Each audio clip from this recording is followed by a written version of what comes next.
Bueno, pues buenas tardes a todas y a todos y bienvenidos y bienvenidas a este ciclo de conferencias Odón Buen, Ciencia y Naturaleza.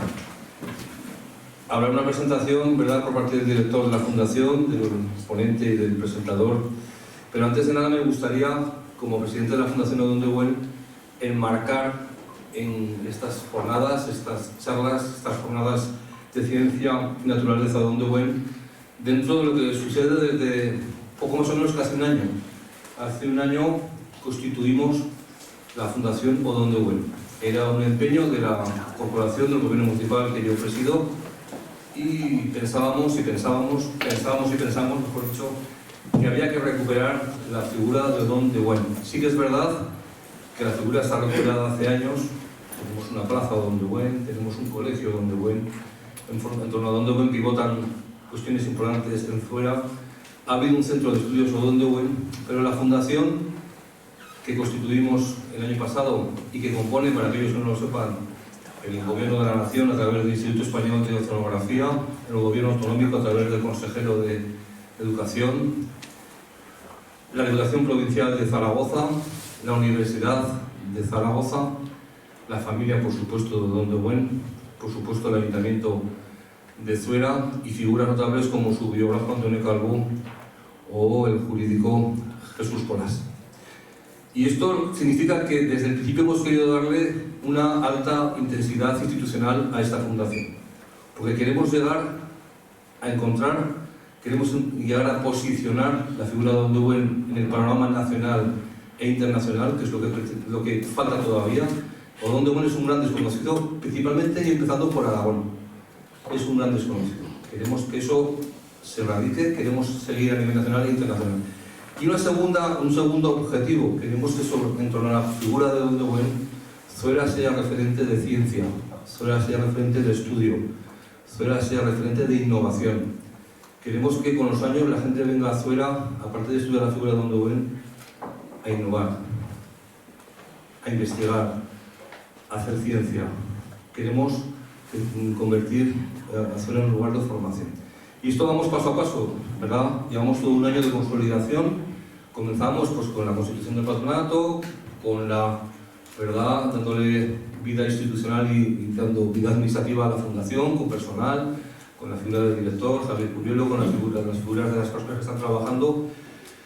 Nos hemos encontrado con buenas noticias, como es que el aliado del Instituto Español de Oceanografía y el Gobierno de España, que han tenido a bien nombrar al mayor barco que se va a crear en la Armada del Instituto Español de Oceanografía, que se va a llamar Odón Buen. Esto ha sido un regalo que nos vino en el primer semestre de este año y que nos ayuda a seguir impulsando. Creo que va a ser un acicate, es una palanca de impulso en la figura. Y en eso estamos trabajando desde aquí, desde la Fundación, pero en colaboración con instituciones. Recientemente estuvimos también en Madrid, en el acto que hubo en el CSIC, con la venida del rey Alberto, o sea, el príncipe Alberto de Mónaco, en homenaje a su abuelo Alberto, que hace 100 años, ¿verdad?, conjuntamente con Odón Buen, bueno, pues creó también el Instituto de Oceanografía en Mónaco y tuvieron unas relaciones excelentes. Con lo cual vamos hilvanando, vamos dando, ¿verdad?, solapando diferentes cuestiones, solapando diferentes actividades que queremos que sigan continuando. Y en ese trabajo, en ese solapamiento, en ese hito, ¿verdad?, en ese cronograma que llevamos, se marcan estas jornadas de Ciencia y Naturaleza Odón Buen. No voy a entrar en detalles porque ahora entrarán ellos, pero sí que quería que ustedes, vosotras y vosotros, supieran de este trabajo nuestro. Pues queremos hacer cómplices a la población de Zuera, a mucha más gente en conocer la figura de Odón Buen, en potenciar la Fundación Odón Buen, en potenciar Zuera en definitivo, porque más Odón Buen es más Zuera. Y eso es lo que, desde luego, como alcalde y como presidente de la Fundación, quiero transmitir. Así que nada más, pedirles primero darles las gracias por estar hoy aquí. Yo creo que son 3 ponencias muy buenas y lo que queremos es, de cara al futuro, pero ya no futuro largo, sino el futuro próximo, la Fundación Odón de Buen se convierta, sea ya el verdadero exponente de la figura de Odón de Buen y un centro nacional e internacional de investigación y de ciencia. Nada más, Javier Puyuelo, director de la Fundación, te paso la palabra para que continúes.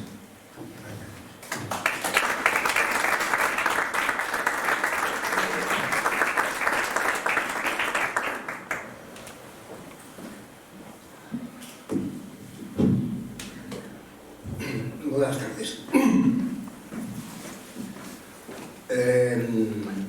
Uno de los verbos que más me ha gustado utilizar a lo largo de mi vida es el verbo agradecer.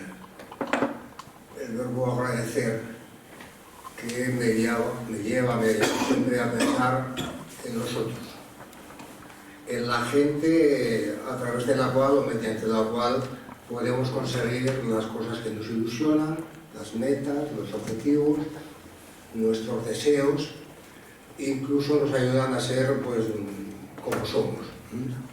Yo creo que sin los demás no podríamos conseguir casi nada y estoy plenamente convencido de eso, y por ello me gustaría aprovechar este momento para seguir utilizando ese verbo, pensando en este caso pues en otra gente, ¿no? Me estoy acordando ahora de los socios del Centro de Estudios Odón de Buen, de la comunidad escolar, del colegio de CEIP Odón de Buen, de personas individuales que no voy a nombrar porque siempre se deja uno a alguien y mete la pata, pero en fin, en todas estas gentes que durante años, muy especialmente en las 2 últimas décadas, han contribuido a que la memoria de Odón se mantuviese viva hasta que ha llegado el momento. Quiero acordarme expresamente en este momento de 2 personas que no están. Una es Tonio Pérez, que no tuvo oportunidad de ver esta experiencia, y la otra es José Luis Lasada, recientemente fallecido. Ambos contribuyeron, unos de una forma y otros de otra, poderosamente a que en definitiva hoy estemos aquí, celebrando estas jornadas y tal. En cualquier caso, y dentro del capítulo de gratitud, pues bueno, pues me reservo la más importante en este caso, pues para Luis, que ha dado su dieta, que ha dado en calidad de alcalde el paso de crear la fundación. La fundación tiene 2 objetivos básicamente. Uno es dar a conocer el alcance y la magnitud de la personalidad y la obra de Odón de Buen, que como bien decía Luis Sánchez es todavía un personaje muy desconocido.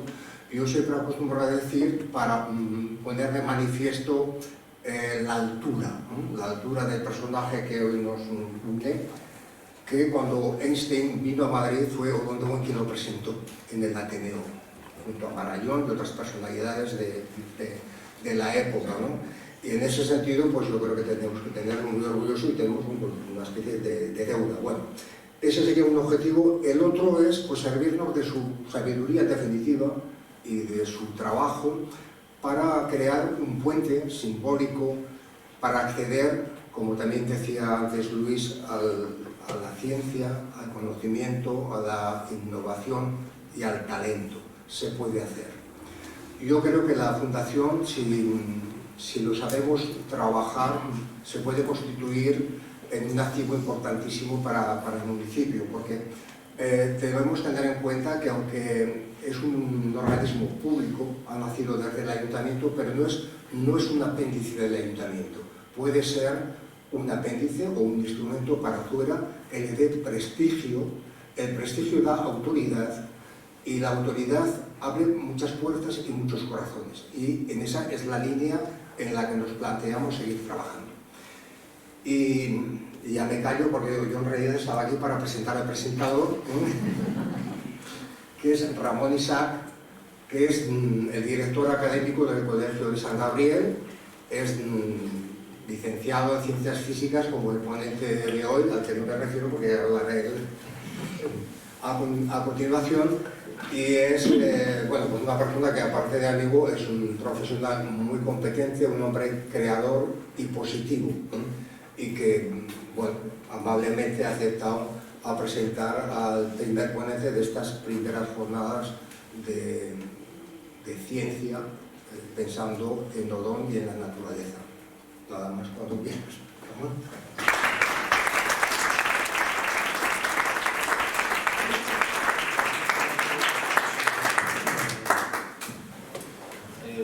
Buenas tardes. El tiempo es un concepto que ha desafiado a filósofos y a científicos desde casi el comienzo de la historia de la humanidad. El control de su medida ha definido en buena parte nuestra capacidad de desarrollo en aspectos tan esenciales para nuestra civilización como la agricultura y la navegación. El tiempo es una parte inseparable del universo que nos rodea y forma parte de nuestra existencia, pero paradójicamente es difícil de definir y de comprender. De alguna forma intuimos su paso lento e inexorable, pero nos cuesta concretar una definición. La RAE, en su segunda acepción, la define como magnitud que permite ordenar la secuencia de los sucesos, estableciendo un pasado, un presente y un futuro. Pero hoy en día, gracias a la física, sabemos que el tiempo es aún más complejo de lo que parece. Sabemos que su paso no es uniforme y que, por inverosímil que parezca, hay lugares en los que corre más rápido que en otros. Sabemos que lo que es presente o simultáneo para un observador puede no serlo para otro, que observar objetos muy lejanos implica literalmente excavar en el pasado del cosmos, o que el espacio y tiempo están íntimamente ligados. Como ya habrán supuesto, el tiempo va a ser el protagonista de esta primera ponencia del ciclo Odón de Buen, Ciencia y Naturaleza. Bajo el título Ciclos, el nacimiento del tiempo, profundizaremos en su concepto científico. Haremos un barrido por la evolución histórica de su medida y, como no podía ser de otra forma en un ciclo de conferencias dedicado a Odón de Buen, también lo enmarcaremos como un concepto clave en el desarrollo de la navegación antes de la existencia del GPS. Para explicar estas y otras cuestiones relativas al tiempo, contamos hoy con don Javier Nasarre Aznay. Podría contarles muchas cosas del profesor Javier Nasarre, pero como hemos venido a escucharle a él y no a mí, he realizado un resumen con aquellas que he considerado más importantes y relevantes para esta ponencia. Nació en 1958 en Zuera. Es doctor en física teórica, habiendo publicado diversos artículos científicos en revistas especializadas en el ámbito internacional. Entre 1982 y 1989 trabajó como profesor de matemáticas de enseñanzas medias en Valencia y Miranda de Ebro, y desde 1989 hasta 2018 en el Instituto Miguel Catalán de Zaragoza, donde también realizó funciones de jefe de estudios. Trabajó durante 8 años como profesor asociado en el Departamento de Física Teórica de la Universidad de Zaragoza. En estos años se encargó además de la coordinación de los materiales pedagógicos realizados para enseñanzas medias por el Instituto de Biocomputación y Física de Sistemas Complejos dentro del proyecto Ibercivis de Ciencia Ciudadana. En la actualidad es profesor colaborador extraordinario en dicho departamento. Por último, decirles que en 2017 publicó el poemario Geometrías de la Intemperie en la editorial Neopatria, y en 2021 el poemario Retazos entresacados del sueño de los ciegos en la misma editorial. Entiendo que todos estamos impacientes por escucharle, así que, sin más dilación, les dejo con el profesor don Javier Nasarre Aznay.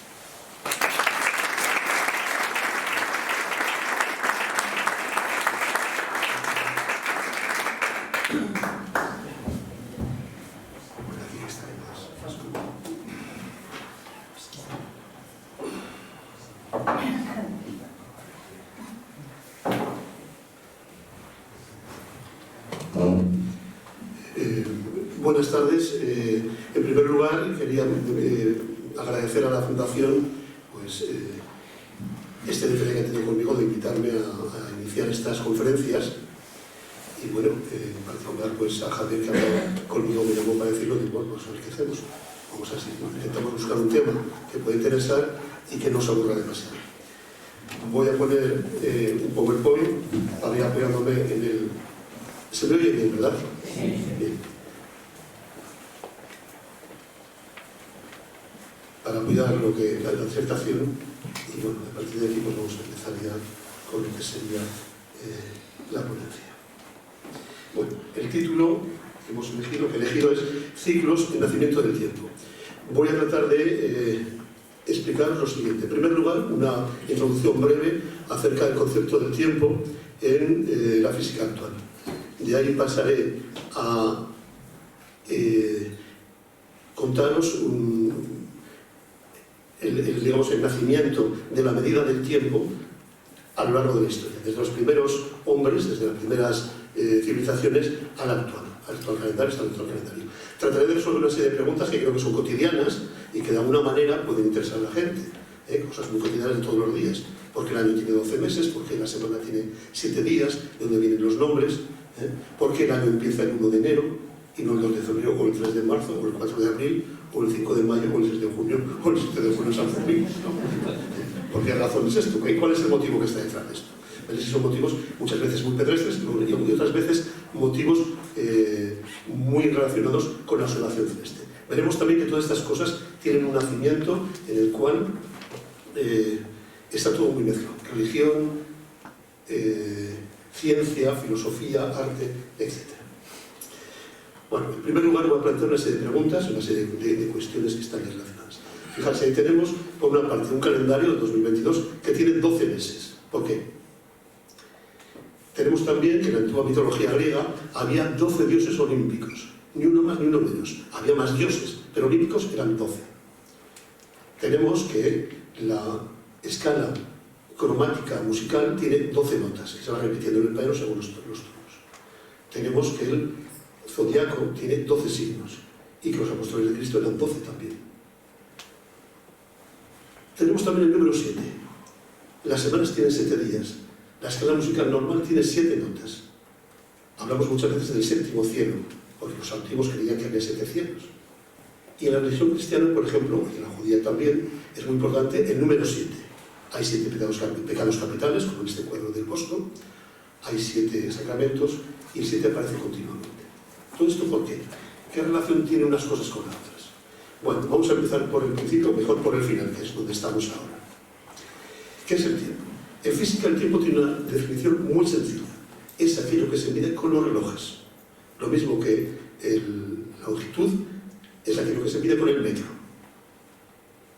Bien, la siguiente pregunta sería, ¿pero todos los relojes miden lo mismo? Bueno, 2 relojes ideales que estén fabricados exactamente igual, que no atrasen ni adelanten, medirán lo mismo siempre y cuando estén en el mismo sistema. Como ya ha adelantado Ramón, la física actual, sabemos ahora, desde 1905, con la primera publicación acerca de la relatividad restringida, y desde 1915 y 16 con la generalización de la teoría de la relatividad general, que el tiempo no transcurre de la misma manera en todos los sistemas, que depende de la velocidad del sistema y también depende y muy mucho de la cercanía de un sistema al centro de un campo gravitatorio, si está en un campo gravitatorio, evidentemente. De modo y manera que esto hay que tenerlo en cuenta, por ejemplo, en la fabricación de los GPS, en la manera de funcionar del GPS.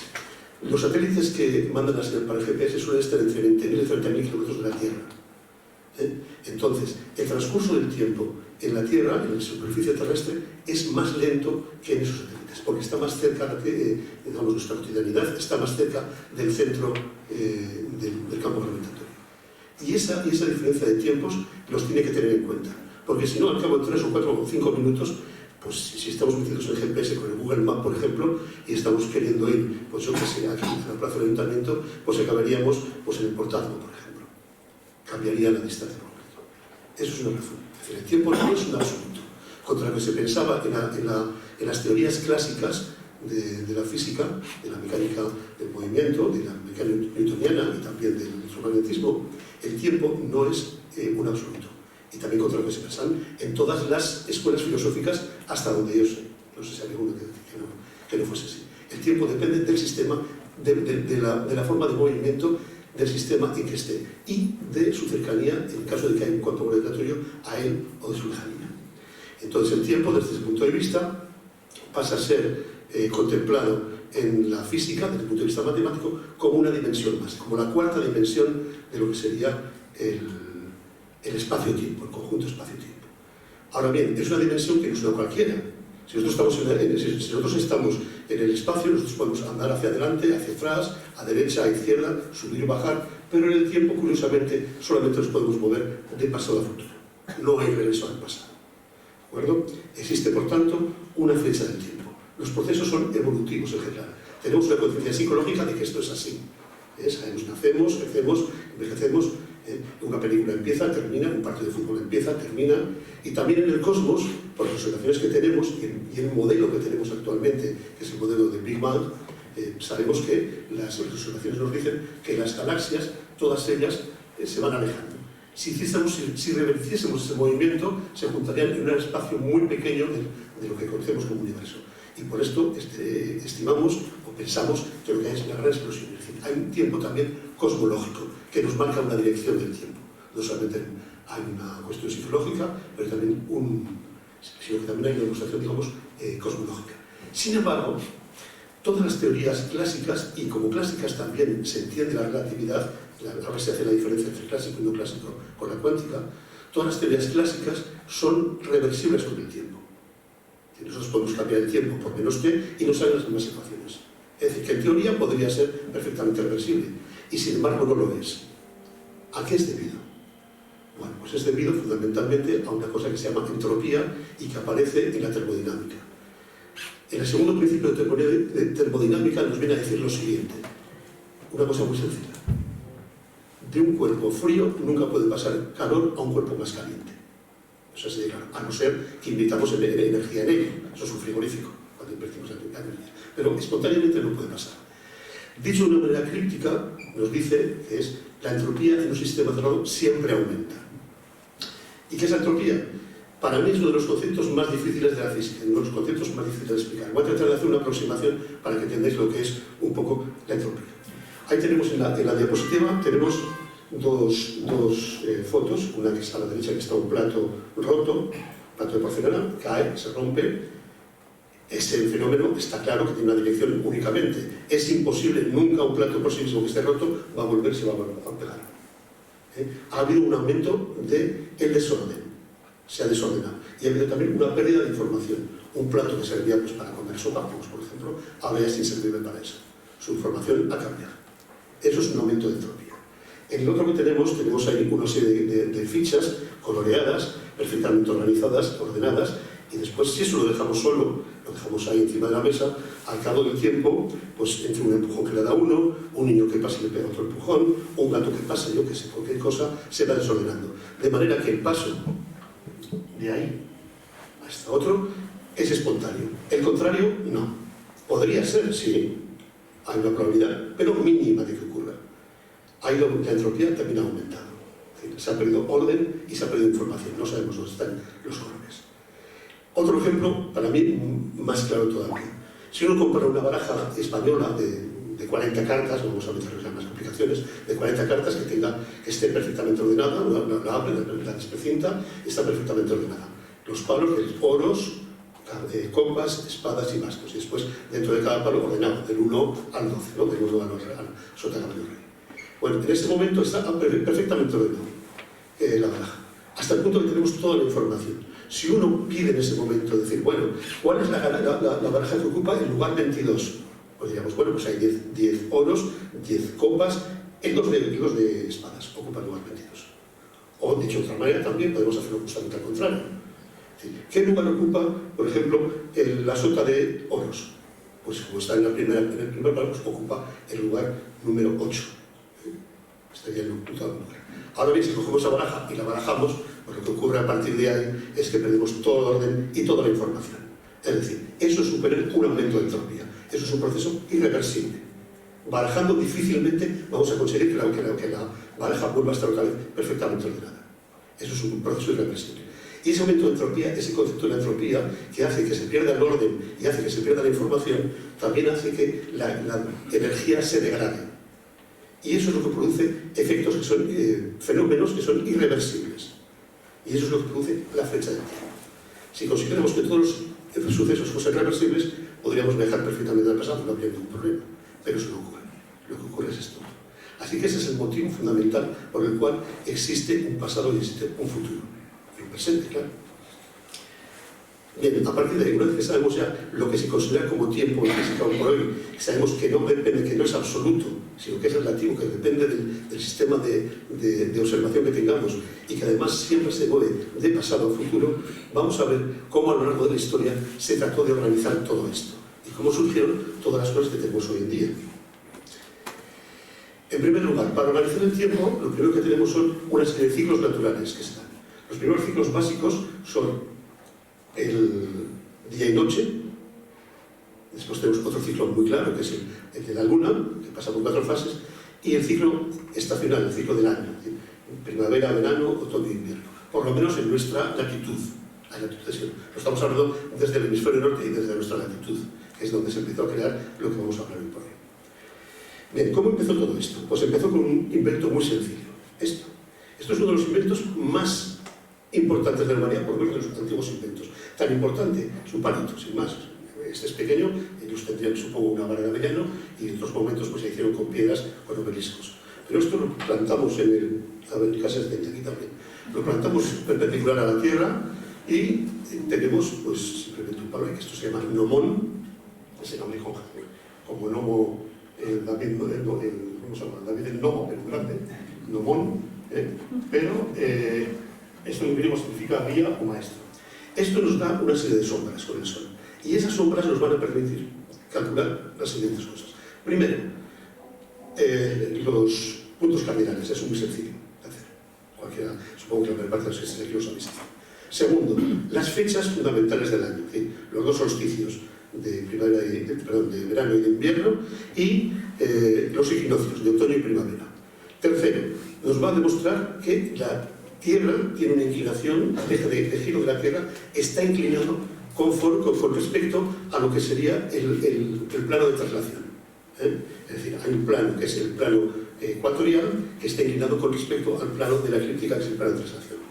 Cuarto, nos va a permitir calcular cuánto vale esa inclinación.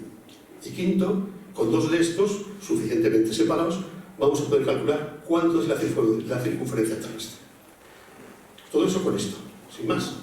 Y tiempo para observar, claro. Tiempo para pasar y observar. Bien, ahí vemos una serie de diapositivas de cómo comienza todo esto a hacerse. Tenemos Stonehenge, que está en el sur de Inglaterra, en el condado de Salisbury, que es una construcción megalítica de los años más o menos del 2400-2500 a.C. y que es claramente un observatorio de carácter astronómico. Sirve para calcular los equinoccios y para elaborar un calendario de carácter lunar, desde luego, y de carácter solar también. Tenemos, por ejemplo, los egipcios. Los egipcios son los primeros que calculan el año tal como lo conocemos ahora, con 12 meses de 30 días, decían ellos, cada mes era de 30 días, que estaba dividido en 3 decenas de 10, es decir, como si fuesen 3 semanas. Pero semanas no, porque las semanas son de 7, son de septimano, son 3 semanas de 10. Y entonces les faltaban 5 días, que añadían como 5 días dedicados a los dioses, y cada 4 años añadían bueno, al principio, más adelante sí, un año bisiesto. Un día bisiesto, perdón. Un año bisiesto, un día de año bisiesto.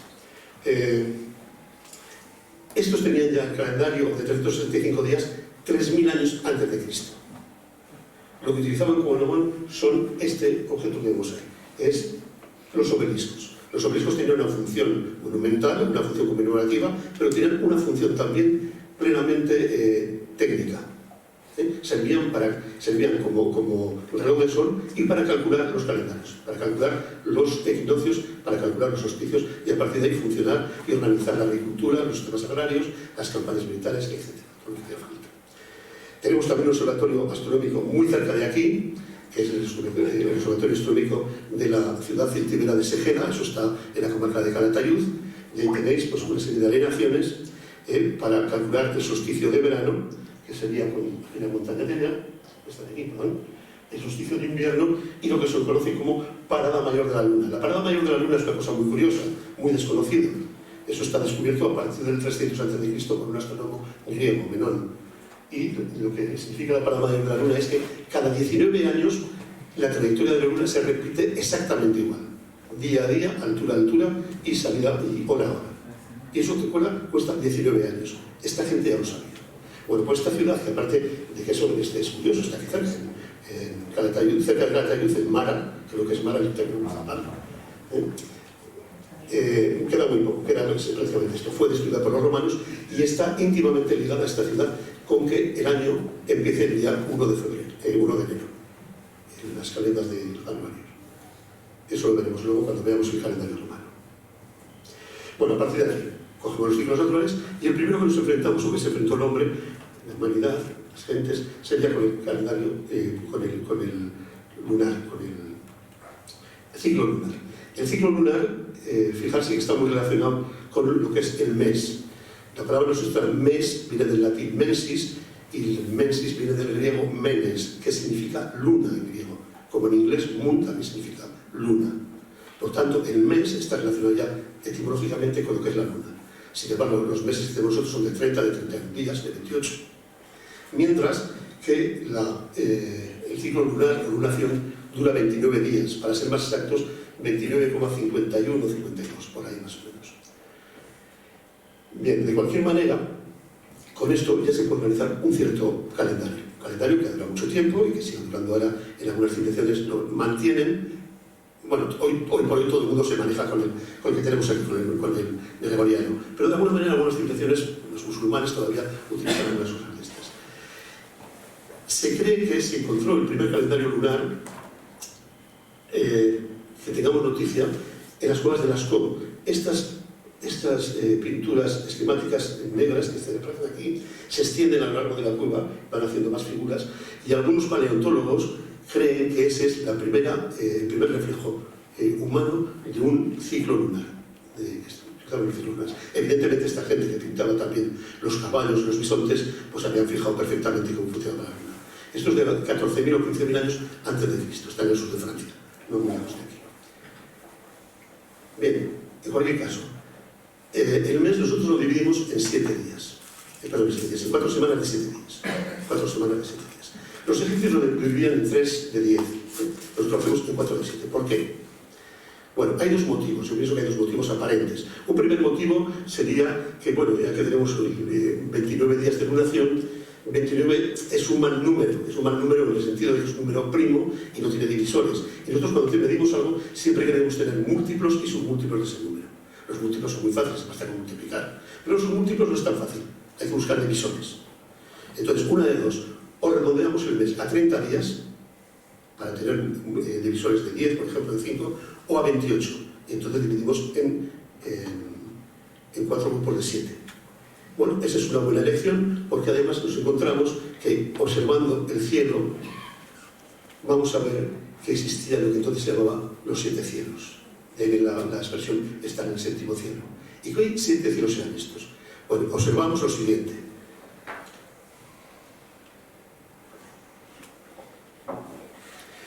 Por el día tenemos un astro que es el Sol, que se mueve, está en movimiento aparente. Por la noche está la Luna también en movimiento aparente. Y el resto de las estrellas están aparentemente fijas. No están fijas porque si uno observa toda la noche verá que se van moviendo, van girando, pero la relación, las distancias entre ellas permanecen fijas.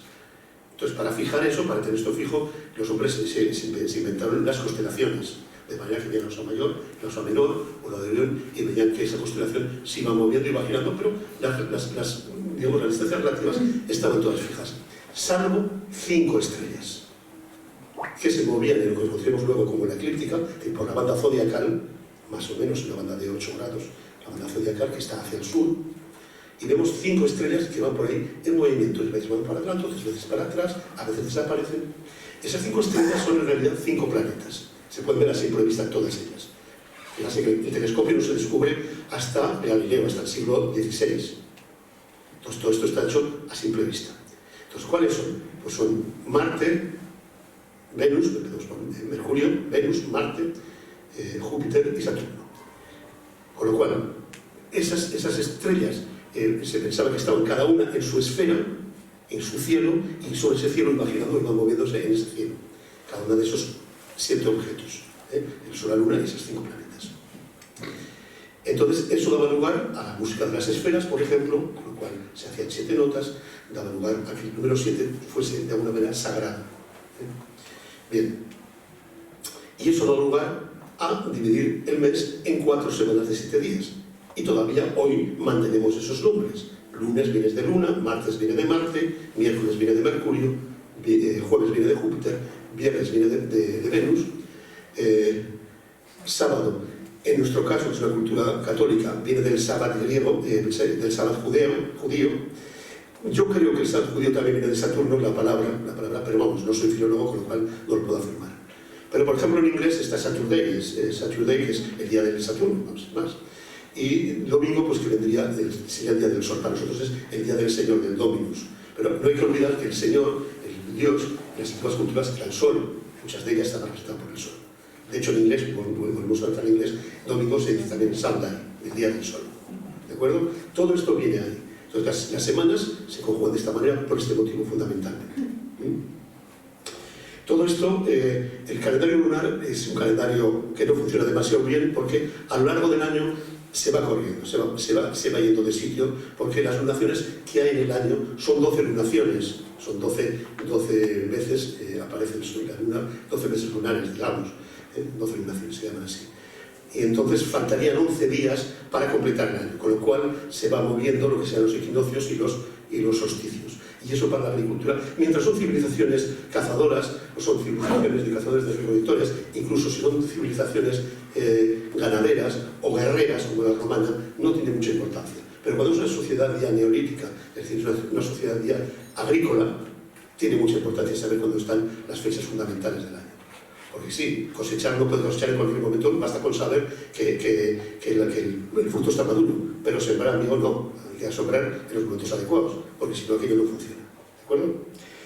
De todas maneras, el calendario lunar ha quedado reflejado en las liturgias. Está reflejado en la liturgia judía, el Ramadán musulmán, por eso va cambiando de año en año, y por ejemplo la Semana Santa Católica, y también la ortodoxa. La Semana Santa Católica, tenemos que el día de Pascua, Florida, el día de Pascua de Resurrección, se produce la primera luna de primavera, es decir, la primera luna llena después del equinoccio de primavera. Eso desde el concilio de Nicea. En Zuela tenemos también esto. En Zuela celebramos a la Virgen del Sanz, 50 días después, es el día de Pascua de Pentecostés, 50 días después de la Pascua Florida. Es decir, 4 semanas, 7 por 7, 49, más un día, más el lunes. ¿De acuerdo?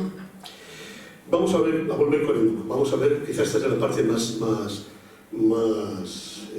difícil de la conferencia. Vamos a ver, en Omón no es lo que hemos plantado. Nosotros lo primero que vemos es que a lo largo del día la sombra que proyecta va cambiando. Aquí estaría, digamos, por la mañana, y el extremo de la sombra va moviéndose por esa curva, de manera que en el centro tenemos, no sé si te veo con el cursor, con el centro tenemos la sombra más corta y después va alargándose. Entonces, la primera cosa que con esto podemos descubrir es lo siguiente, que si nosotros plantamos un omón de estos en el suelo, en el momento que tengamos la sombra más corta, en ese momento está señalando el norte. Con lo cual ya podemos señalar lo que sería el meridiano norte-sur.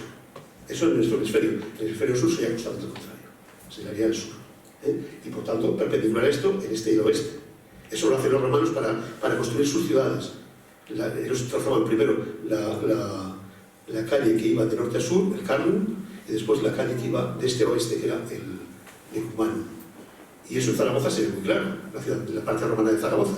El Carnum es la calle de Don Jaime y el Ecumanum era la calle mayor prolongada por Espocimina. Esto se hacía así. Bien, pero no solamente cambia la sombra a lo largo del día, también cambia la sombra a lo largo del año. Y esto es lo fundamental, esto es lo importante. Porque a lo largo del año nosotros vemos que el solsticio de invierno va a prolongar una sombra muy larga hacia hacia el norte del mediodía, ¿verdad?, del gnomón, mientras el solsticio de verano la sombra es muy corta y los equinoccios quedan por el centro. Entonces, eso nos indica que algo está pasando. Algo está pasando con el Sol y con la Tierra, porque no es la misma la sombra en invierno que en verano.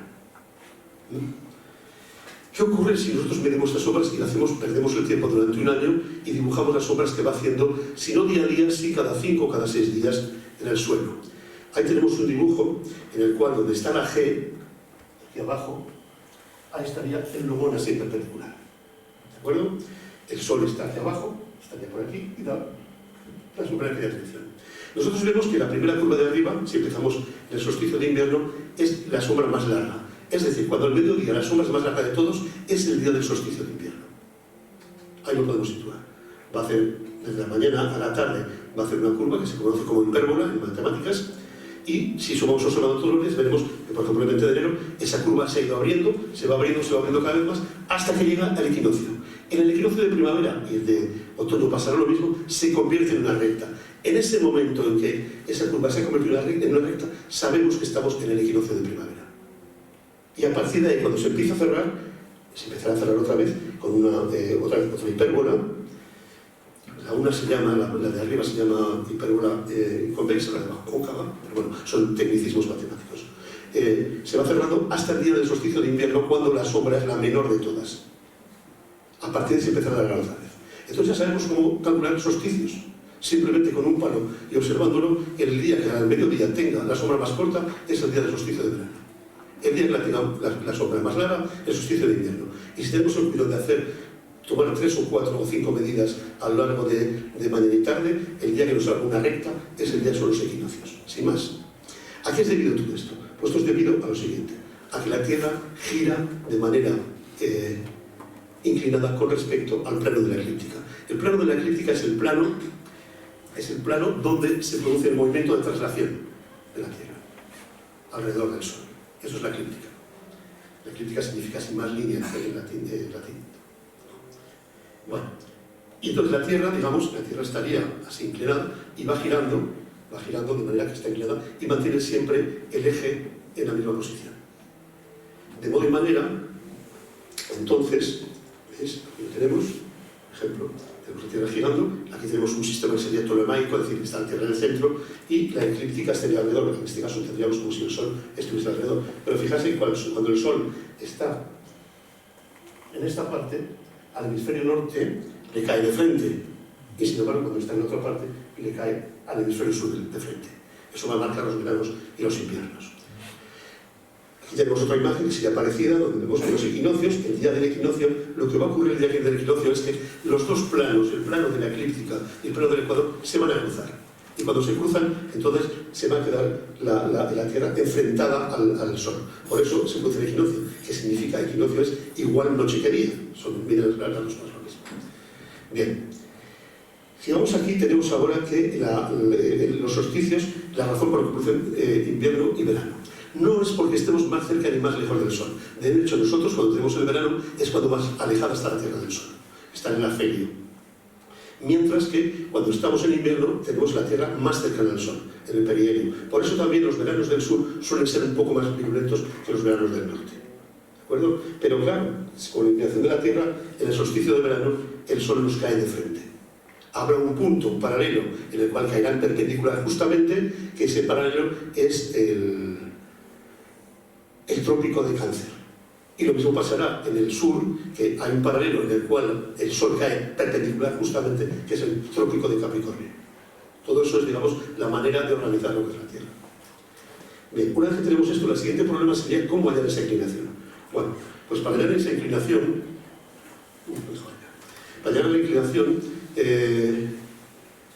os va a dar la receta. La receta es muy sencilla. Vamos a ver, voy a levantar, no sé si esto se puedo llevar o no. Sí, bueno, esto va por arriba, ¿verdad? Eso es, vale. Bueno, es igual, tampoco.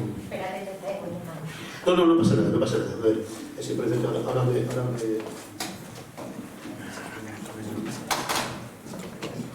Ya está. No, vamos a ver si me voy a sentar enseguida otra vez. Bueno, gracias. Vamos a ver, si os fijáis aquí, para calcularla tenemos estos ángulos. Tenemos el lomón y tenemos estos ángulos de aquí. Este sería... ¿Qué ha pasado ahí?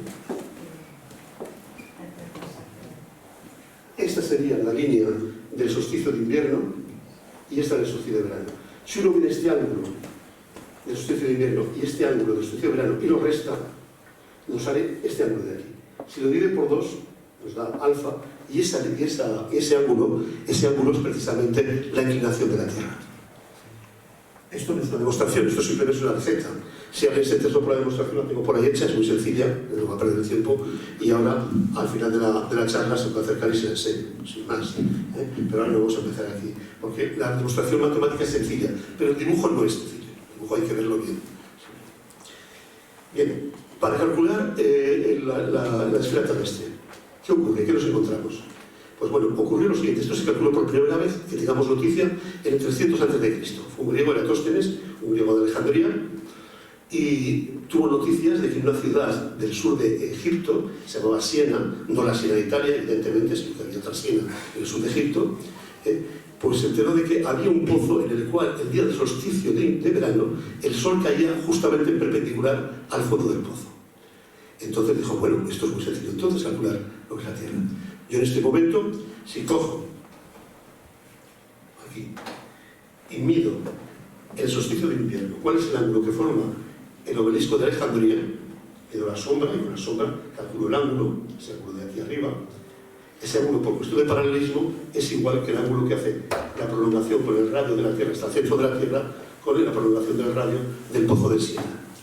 Pues bueno, a partir de ahí simplemente es una regla de 3. Este ángulo es a la distancia que separa Siena de Alejandría, como 360 grados, que es la cocircunferencia completa, es al círculo de la Tierra. Así de sencillo. El problema está en calcular esa distancia. ¿Cómo se calcula esa distancia? Bueno, hay dos leyendas. Una leyenda dice que se hizo con esclavos, haciéndoles caminar de un sitio a otro y contando pasos. La otra es que se hizo lo mismo, pero con camellos. Con camellos recorriendo estadios. Es decir, tanto estadios. No se puede enseñar. En cualquier caso, Eratóstenes consiguió esa medida, hizo los cálculos y su error con respecto al actual es de un 1%. Es decir, hizo un gran cálculo, un 1%. Bueno, esas cosas que cuentan a veces de que cuando llegó Colón y a Salamanca que decía que era redonda y que nosotros decía que era plana, todo eso es mentira. O sea, la gente de Salamanca, las universidades de la Edad Media, los monasterios, todo el mundo sabía que la Tierra era redonda y todo el mundo sabía calcular la circunferencia de la Tierra.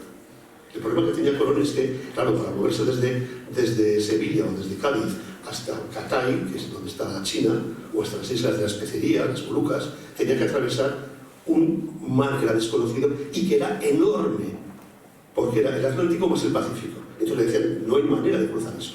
Entonces él pensaba que podía encontrar islas por el medio para hacer bases de aprovisionamiento y poder llegar. Bueno, se la jugaron y la jugada salió pues muy bien, evidentemente. Bueno, lo siguiente que vamos a contar es un poco por qué se distribuye el año, el día en 24 horas y por qué razón el círculo se distribuye en 360 grados. Todo esto viene desde los sumerios, desde la época babilónica, desde Mesopotamia. Hay varios motivos que nos hablan. Hay un motivo que hablan de que los contaban con los dedos de la mano, pero contaban hasta 12, pero contaban las falanges. 1, 2, 3, 4, 5, 6, 7, 8, 9, 10, 11, 12. 12 por 12, por 2, 24, por 3, 36, por 4, 48 y por 5, 60. Ese es un motivo que se hablaba. El otro motivo es la lunación. En un año hay 12 lunas. ¿De acuerdo? Bien. Si nosotros cogemos 12 lunas, volvemos otra vez al problema de los múltiplos y los submúltiplos.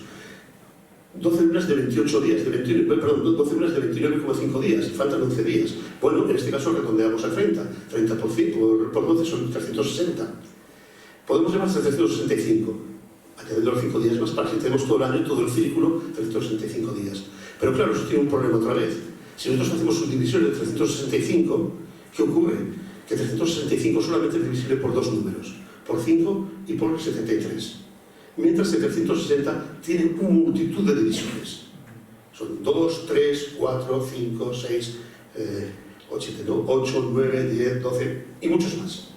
Con lo cual es muy fácil después coger una esfera, coger un círculo y dividirlo en partes que sean enteras. Entonces se opta por eso. Primero, por una parte, tenemos la cuestión de que ellos se manejaban con 12, con múltiplos de 12, y después por otra parte, y 300 entre múltiplo de 12, y por otra parte que con el cálculo astral, pues eso funcionaba muy bien. En cuanto al día, lo que se hacía es decir, bueno, ya que hemos dividido el año en 12 meses, pues vamos a dividir también el día, como se decía entonces, lo de aquí, lo pequeño es como lo de arriba, pues dividimos también el día en 12 partes, y la noche en otras 12, con lo cual tenemos 24. Ya los segundos 6 minutos es posterior, eso viene del año 1000 de nuestra era, en Persia, que ya se dividen los minutos y las horas en 60, los minutos también en 60, todo esto. El minuto, la palabra minuto, viene de que la hora se divide en pars minuta prima, o sea, la parte menor primera, de esa minuta viene minutos. Y el segundo de que se divide en pars minuta secunda, por tanto, de viene la palabra segunda, parte segunda. Bueno, a partir de aquí, no solamente nos importa la observación del cielo, también de las estrellas. Esto es como se ve el cielo, como se ve el firmamento. El firmamento viene de firme y unas estrellas fijas. Con esto es un lío porque no hay manera de orientarse. La manera de orientarse es formar constelaciones. Y formar constelaciones simplemente es coger estrellas y nosotros mentalmente unirlas con segmentos. Con los mañanos nos hacemos una idea de cómo está. Ahí tenemos la Osa mayor, la Osa menor y la estrella polar que está en el rango de la Osa menor. Ahí aparece muy brillante, en realidad no es la más brillante ni mucho menos, cuesta verla. Si esto lo observamos a lo largo de toda la noche con una cámara que tenga exposición de la exposición, lo que vemos es esto. Eso es una fotografía que durará aproximadamente, tal como están los segmentos que pueden tener un ángulo de unos 20 o 25 grados, pues sobre hora y media de exposición. Y ahí se ve cómo todas las estrellas están girando al mismo tiempo con el mismo ángulo. Eso quiere decir que la Tierra está girando. Y solamente hay una que no gira, que es la estrella polar. Es donde está el extremo del eje. ¿De acuerdo? A partir de ahí, seguimos con la organización del cielo y nos encontramos con lo siguiente. Organizamos el cielo con el zodiaco. El zodiaco significa en griego el círculo de los animales, zoociclos, es el círculo de los animales. El zodiaco es una banda, que mide más o menos unos 8 grados, que se extiende, que es la extensión de la eclíptica. La eclíptica he dicho que era el plano donde está trasladándose la Tierra. Pues eso, hacemos una proyección hacia la esfera celeste, veremos que tiene una especie de semicírculo, y ese semicírculo lo dividimos nosotros en 12 partes. Y esas partes nosotros les damos nombres uniendo las estrellas que hay con determinadas formas. Es decir, no hay nada sobrenatural en esto. ¿De acuerdo? Ahora bien, sirve muy bien para empezar a organizar el cielo. Y sobre todo también sirve mucho porque los planetas que de alguna manera tienen el resto de los planetas que tienen unas órbitas no paralelas a la Tierra, pero bueno, más o menos en el mismo plano, muy cercanas, se mueven siempre en esa banda. O sea, si nosotros queremos localizar dónde está Marte, dónde está Júpiter, tenemos que localizarlo en esa banda. No vamos a encontrarlo por arriba ni por abajo. Va a estar siempre, porque es la banda donde está moviéndose la Tierra. ¿De acuerdo? Bien, ¿cómo se ve esto? Vamos a ver si ahora soy capaz, eso es, digamos, bueno, vamos a ver si soy capaz ahora de encontrar una posición para que veáis bien por qué razón a los distintos signos del zodiaco tienen el mes que tienen. Vamos a ver cómo estaba esto. Salgo de aquí, un momento, y a ver si lo puedo campanar en el sitio adecuado. Ahora nos dejará. Ahí está. Bueno, no te perdemos, vamos a hacerlo ahí y después volvemos. Fijaos, si yo estoy aquí, otra vez.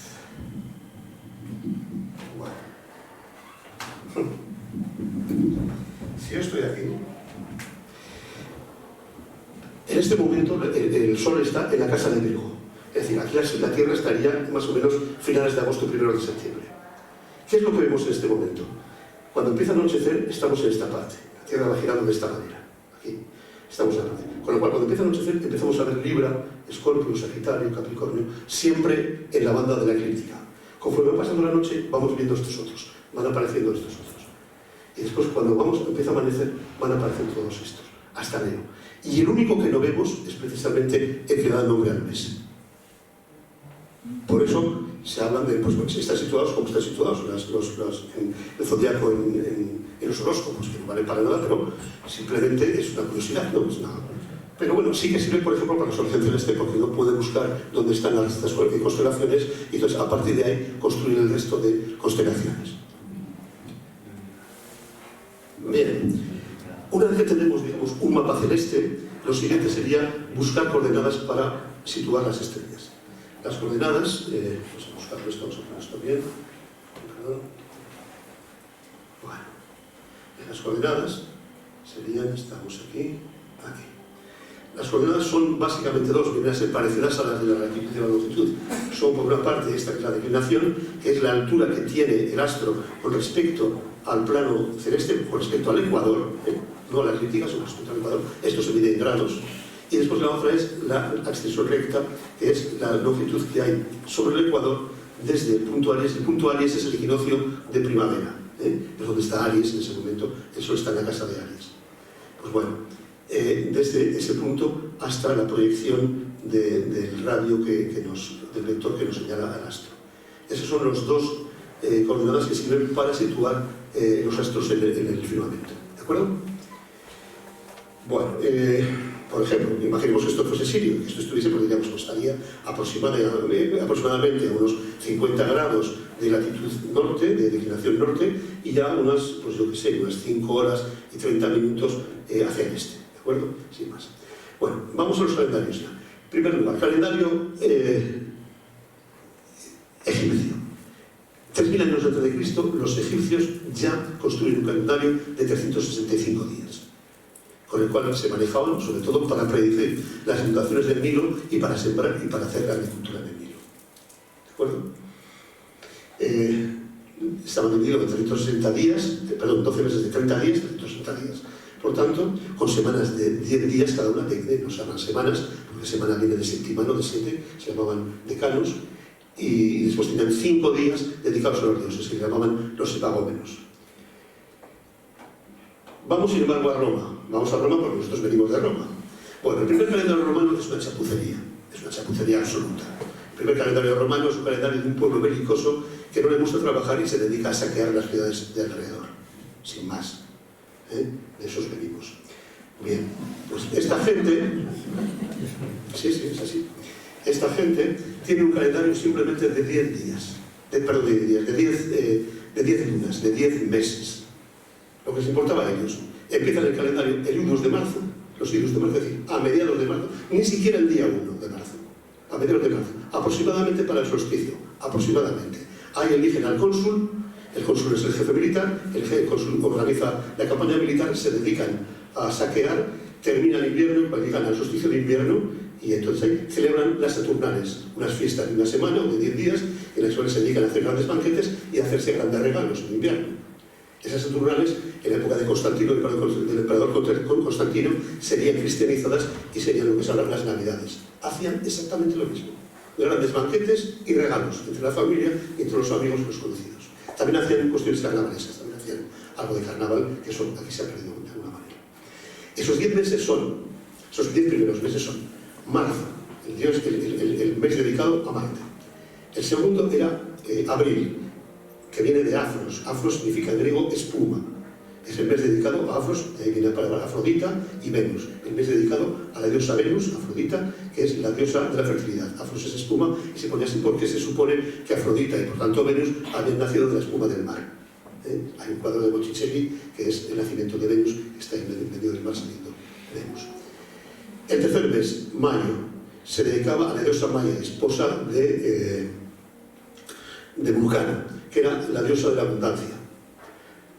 El cuarto mes era junio, que se dedica al mes a Juno, la diosa Juno, que era la esposa de Júpiter y que era la diosa del hogar.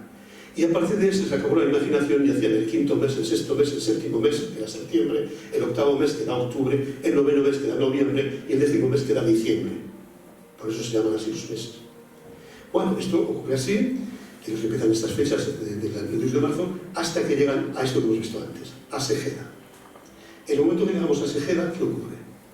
Perdón, hay antes una cuestión. Vamos a primero a esta cuestión y luego volvemos a Segeda. Primero rellenan el año. Quedan los meses que quedaban desde finales del invierno desde finales de diciembre hasta primeros de marzo, quedaban ahí 2 meses y medio, más o menos, o 2 meses, que no tenían nombre, no eran nada, simplemente era el retiro de los cuarteles de invierno y ya está, ahí estaba sin nada. Esto hay un rey ya, que es Numa Pompilio, que lo que hace es meter 2 meses. Uno que es Januarius, es el mes de enero, en honor al dios Jano, que es este dios que aparece aquí, que tenía 2 caras, una cara joven y otra cara viejo, una cara joven que era la del sol, que miraba que va creciendo, y la cara vieja que miraba al año pasado, al año que terminaba, ¿de acuerdo? Y mete también febrero, que viene del dios Februs, que era la forma antigua de denominar a Plutón, que es el dios del infierno, y era un poco para apaciguar. Bien, ya tenemos los 12 meses con esto, pero empiezan todavía en marzo. ¿Cuándo empiezan el 1 de enero? Pues aquí, en Segeda. Aquí al lado, en Calatayud, hay un poblado, una ciudad celtíbera, relativamente importante, no tanto como Numancia, pero muy importante. Tenía acuñación de moneda y tenía un observatorio, cosa que se sepa en Numancia no existe, yo no sé si existe, ¿no? Pero aquí sí, aquí tenemos, ya hemos visto antes, que como pueden observar estas alineaciones con las montañas para predecir lo que eran los equinoccios, el equinoccio de verano y el solsticio de verano y los equinoccios de primavera y otoño, incluso la parada lunar, la gran parada lunar. Bueno, esta gente, cuando ve que los romanos han metido ya a los cartagineses, están empezando a subir por el valle del Ebro, pues ellos lo que empiezan a hacer es, como todos los pequeños, empiezan a construirse una muralla para defenderse. Los romanos que ven que están construyendo una muralla, lo toman eso como un casus belli. Eso también nos suena. Es como alguien que empieza a decir, bueno, me van a defender, es contra mí. Y entonces les declaran la guerra y van a la guerra contra ellos. Estos llaman a sus hermanos celtíberos, en particular a los de Numancia, y los vencen en la guerra a los romanos. La primera guerra, vencen a esta gente, les dan a los romanos bien, se les echan dinero encima, los romanos tienen que largarse, y en la retirada les fastidian, les exterminan una legión. Pero bueno, los romanos no eran cualquier cosa, en cualquier momento ellos, si han puesto los ojos en algo, eso lo van a obtener, sí o sí. Entonces, cuando vuelven a Roma, ¿qué ocurre? Ellos se plantean otra vez reiniciar la campaña celtíbera. Y cuando empieza la campaña celtíbera, dicen, bueno, si volvemos a elegir el cónsul en marzo, se nos está otra vez el invierno encima, porque tenemos que elegir el cónsul, formar el ejército, trasladarlo a Hispania. Una vez que estamos en los puertos de Hispania, subir por el Ebro hasta las sierras celtibéricas y entonces empezar la guerra. Entonces vamos a adelantar el año. Y entonces en ese momento adelantan el año del idus de marzo a las calendas, a las calendas de enero. Bien, las calendas es el primer día del mes, de ahí la palabra calendario. ¿De acuerdo? Bueno, lo siguiente ya que nos viene sería ya Julio César. Este sí ya. Este tiene, después de la Primera Guerra Civil que gana, conquista Egipto, y no solamente conquista Egipto, sino que además tiene amores con Cleopatra. Y esos amores con Cleopatra pues nos dan una cosa nueva, que es el calendario juliano. Es decir, él se trae el calendario de Egipto, se lo trae a Roma. Y lo cambia un poco. Así como tenían en Roma un calendario lunar, pues sigue manteniendo la semana como división del mes, y en lugar de tener meses de 30 días, lo que hace es dividir el año en meses de 31, 30, 31, 30, 31, 30. Como le sobra un día, se lo quita a febrero, que es un mes un poco, no sirve para gran cosa, ¿no? Es un poco de andar por casa de frío, no hace falta, ahí no hacemos nada, pues se lo quitamos a febrero y lo dejamos en 29. Y además yo, como soy así de chulo, pues me pongo el quinto mes, que no tiene nombre, le pongo mi nombre y lo llamo Julio. Y a partir de ahí se llama Julio, que ya no es el quinto mes, se llama un quinto, pero era el sexto y el séptimo. ¿De acuerdo? Bueno, matan a Julio César, se produce una segunda guerra civil en Roma y la gana su sobrino Octavio Augusto. Y Octavio Augusto ya es elegido como emperador, y entonces él no va a ser menos que su tío y se pone otro mes, que va a ser el sexto mes, que va a ser a partir de entonces agosto.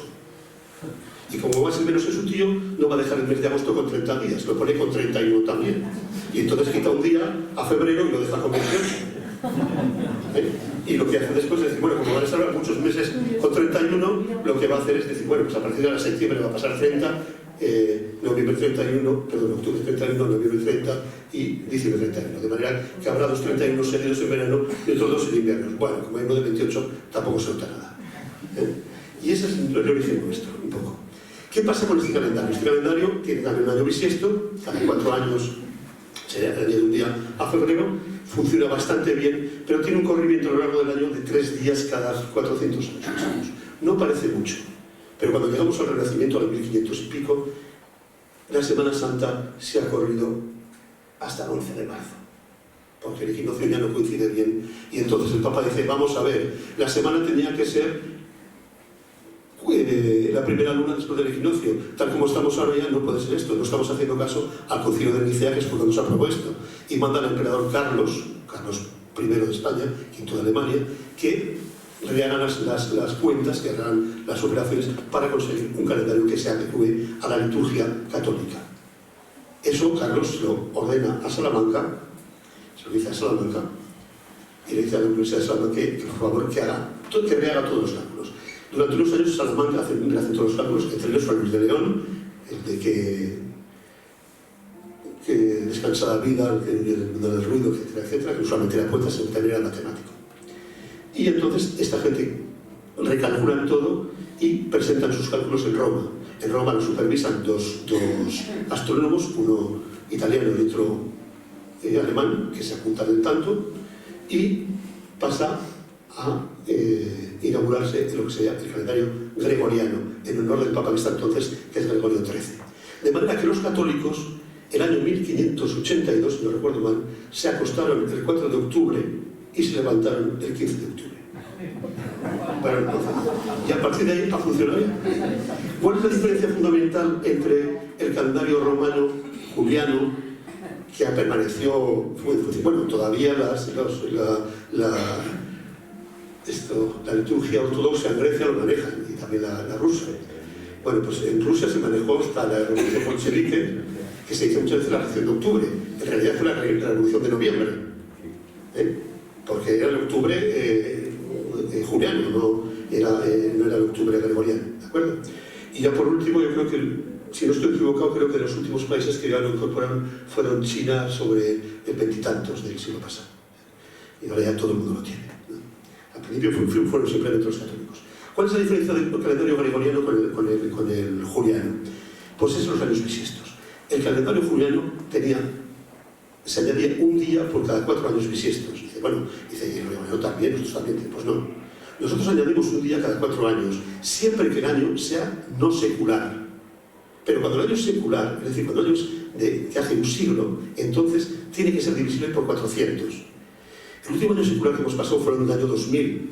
El 2000 fue el año secular y era divisible por 400, por eso fue también bisiesto. Pero, por ejemplo, 1900 no fue bisiesto, 1800 no fue bisiesto.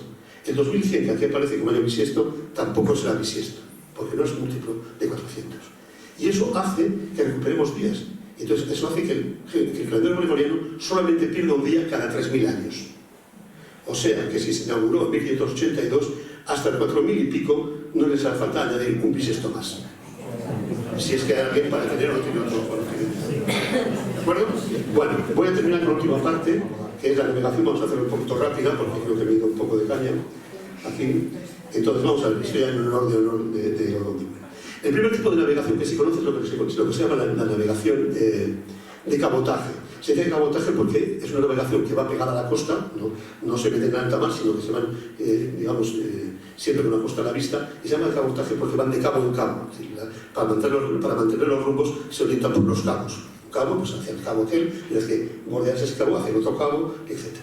Evidentemente, un capitán ya que estuviese experimentado y que saliese, por ejemplo, en la Edad Media, pues lo que sé, de Palermo, y se dirigiese a Barcelona, no le hace falta estar dando la vuelta por Italia y por Francia.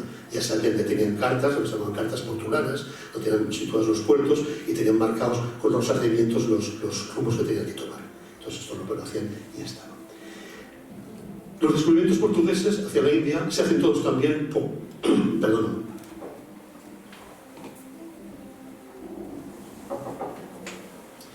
navegación de cabotaje. Los portugueses mueven a lo largo de toda la costa de África, por Arabia, hasta llegar a la India.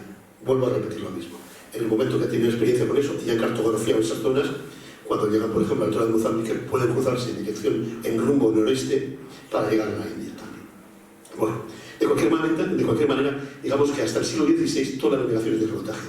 Los primeros que inician la navegación oceanográfica son los españoles, en particular los castellanos, cuando se lanzan a cruzar el Atlántico con la intención de ir a las Molucas, a las islas de la Especería y a China por el occidente.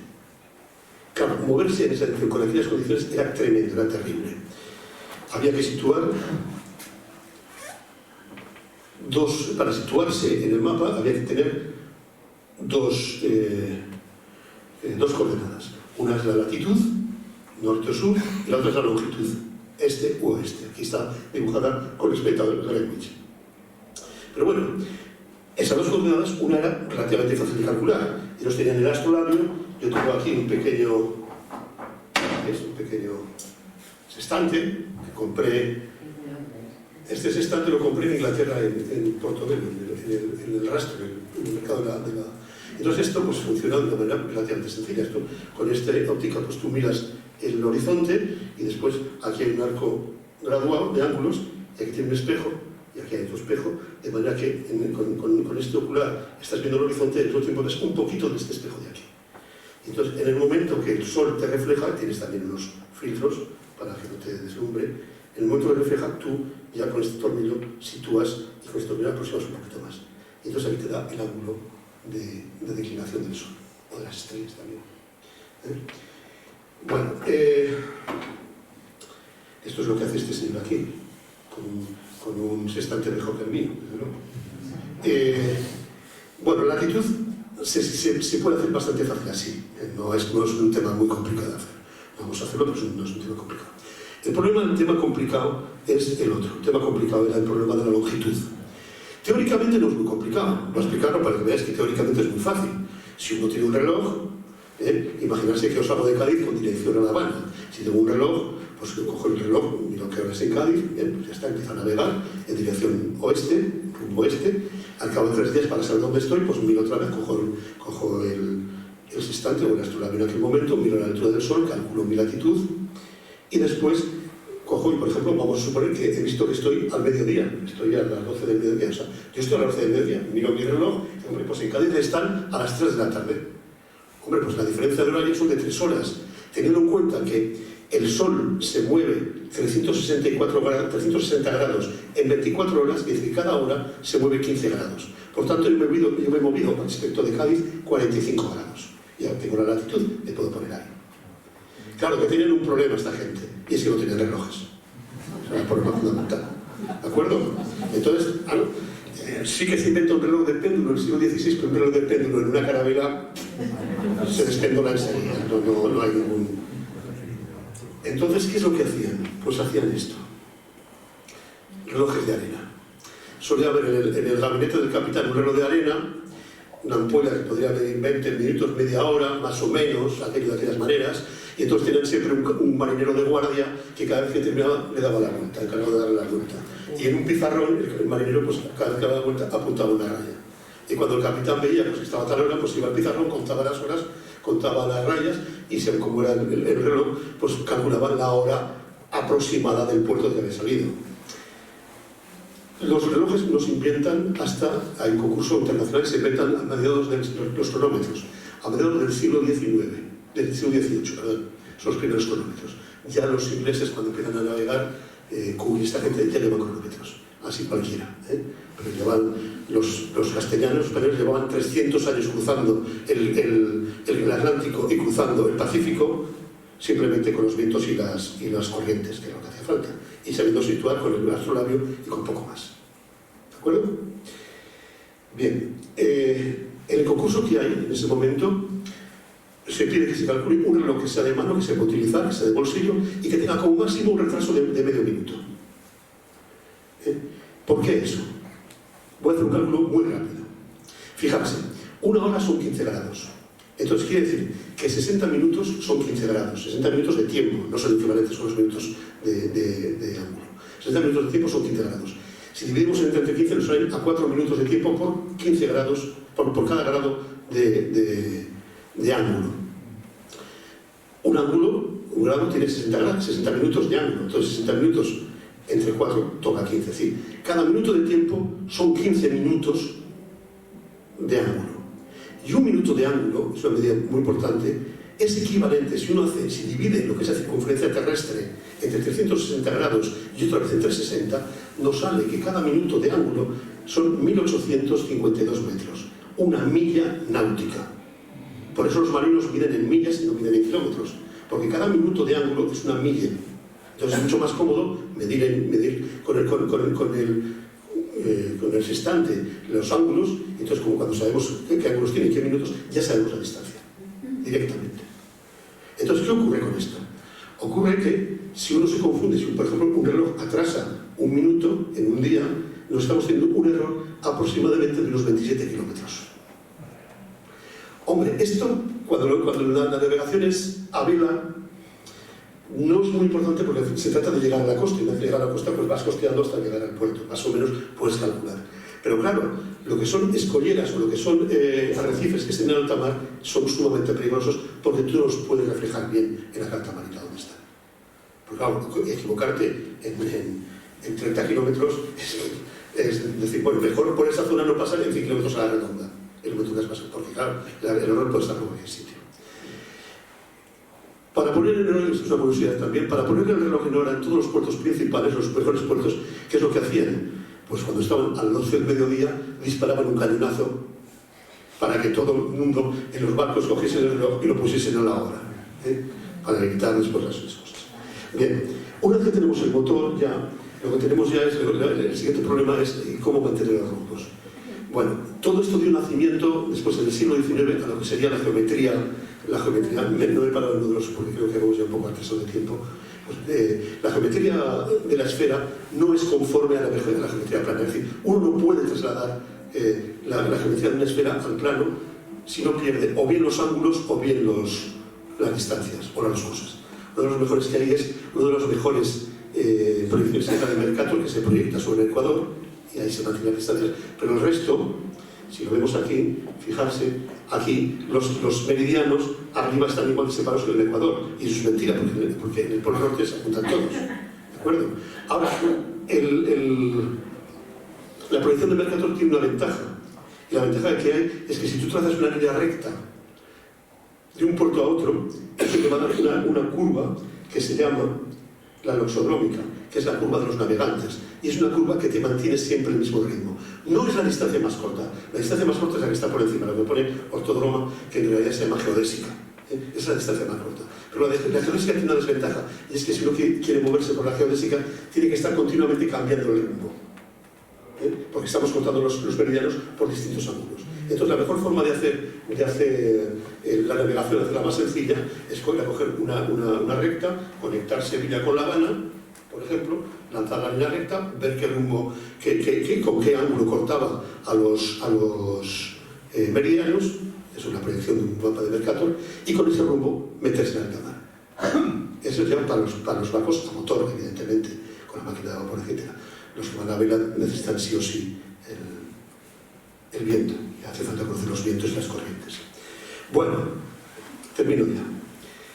Esto nos da un poco la idea de cómo se hizo el calendario.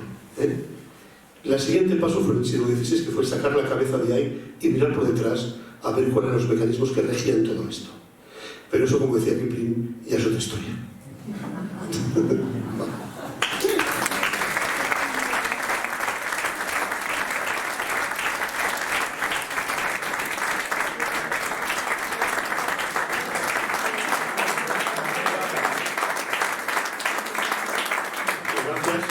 Yo no sé qué tiempo tenemos y no sé si alguien quiere hacer alguna pregunta y si la puedo contestar. No sé, como veáis.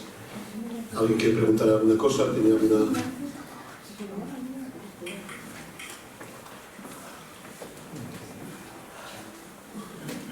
Bueno, pues nada, entonces nos vamos, ¿verdad? Y ya...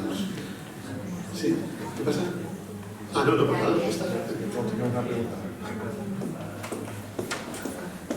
Hola, Sí, buenas tardes. Solamente esta.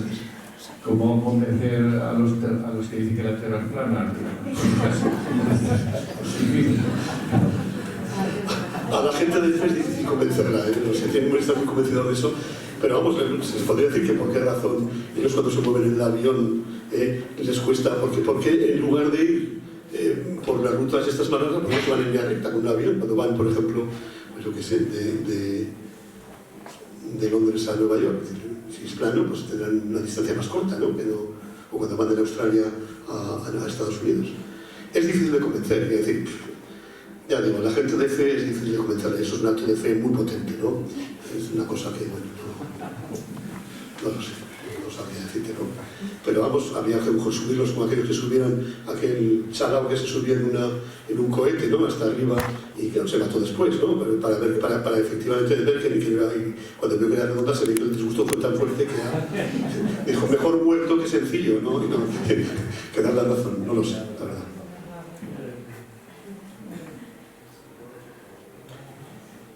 ¿Nada más, pues? Bueno, sí.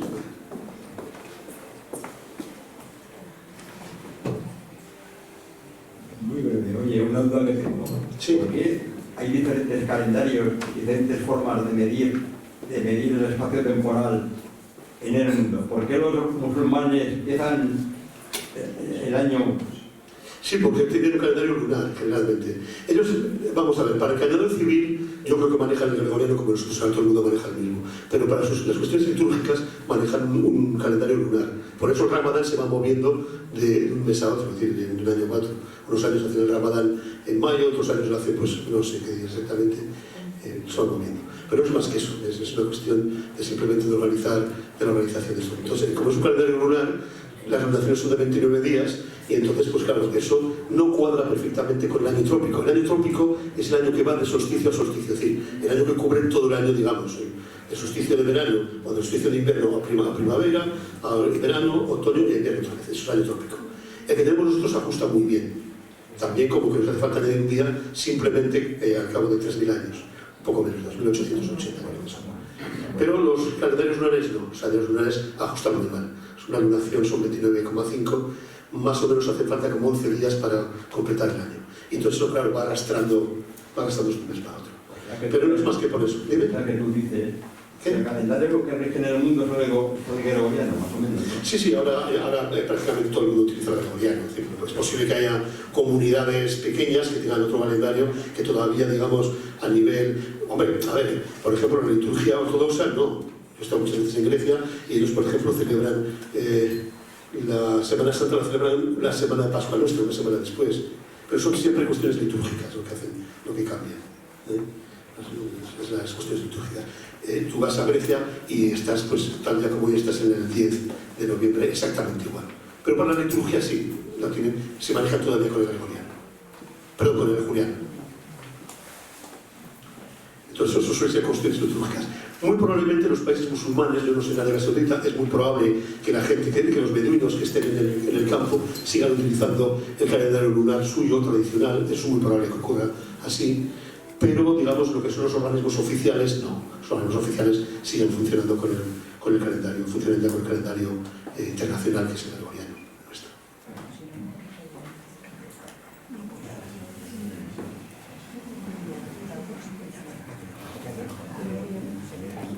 ¿Ya? Vale, pues muchas gracias.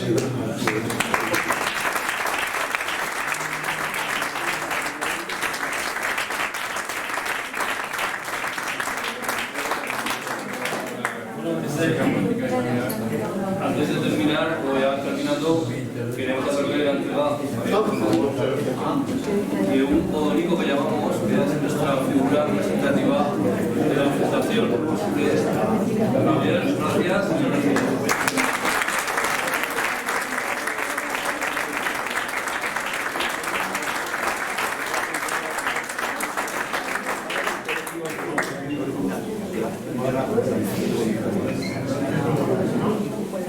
Como el Goya.